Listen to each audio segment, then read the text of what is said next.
बात ऐसी है कि जब ईडी कोई कार्रवाई करती है तो वो बिना ठोस सबूत के नहीं करती।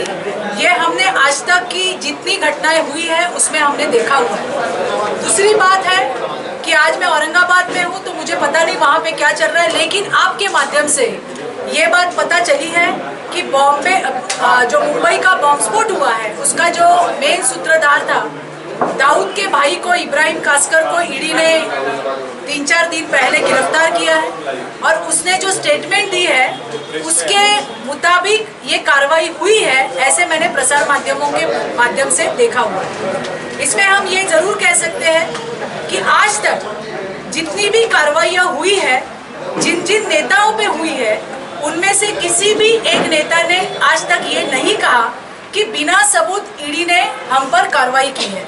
हमने जिसका जिक्र मैं करना चाहती हूँ कि हमने देखा कि शिवसेना के सांसद संजय जी राउत, इनको भी 55 लाख रुपए वापस देने पड़े जब ईडी की वहाँ पे कार्रवाई हुई। तो ऐसा कोई नेता दिखा दीजिए कि जिन्होंने ये कहा हो कि ईडी ने बिना किसी पुख्ते सबूत के हमारे ऊपर कार्रवाई की है। लेकिन ये जरूर है कि ईडी ने ये कार्रवाई की है। अभी तक ईडी से कोई ऑफिशियल स्टेटमेंट नहीं आई है कि किस मुद्दे के अंदर या किस घटना के तहत ये गिरफ्तारी हुई है। तो जब तक उनका कोई स्टेटमेंट नहीं आता तब तक कुछ कहना मुझे लगता है जल्दबाजी होगी।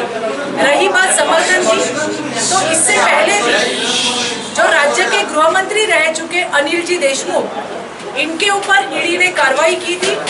तभी भी इसी प्रकार के आंदोलन हमने महाराष्ट्र में देखे, लेकिन जैसे जैसे सबूत सामने आने लगे वैसे वैसे इसकी तीव्रता जो है वो कहीं कम होती हुई हमें नजर आई। तो अभी ये जो कार्रवाई हुई है इसकी क्या सच्चाई है, इसके क्या सबूत है, ये जब सामने आएंगे, जब ईडी इसमें अपनी बात रखेगी, तभी हम इसके ऊपर अच्छी तरह से बयान दे सकेंगे।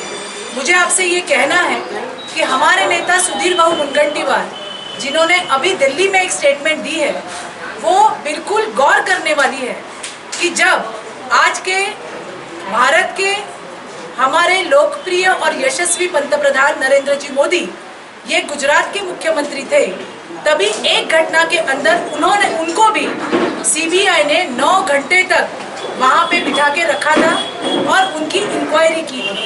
और जब इंक्वायरी खत्म हुई तो वो अपने काम के लिए वहाँ से निकल गए। और मुझे ये भी कहना है कि जब ये घटना हुई तो मुझे नहीं लगता कि ना आपको पता था ना हमें पता था, किसी भी प्रकार की कोई इसके ऊपर टिप्पणी नहीं की गई, ना पत्रकारों को बताया गया।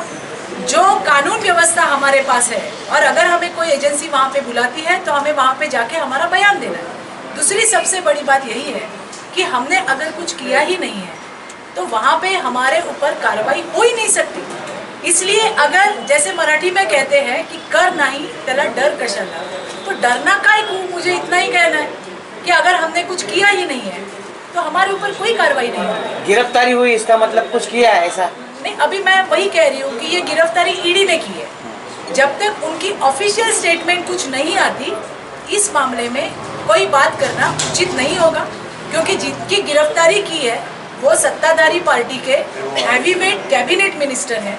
और इसीलिए जब तक ईडी से कोई ऑफिशियल स्टेटमेंट नहीं आती तब तक हम अपनी बात नहीं रख सकेंगे।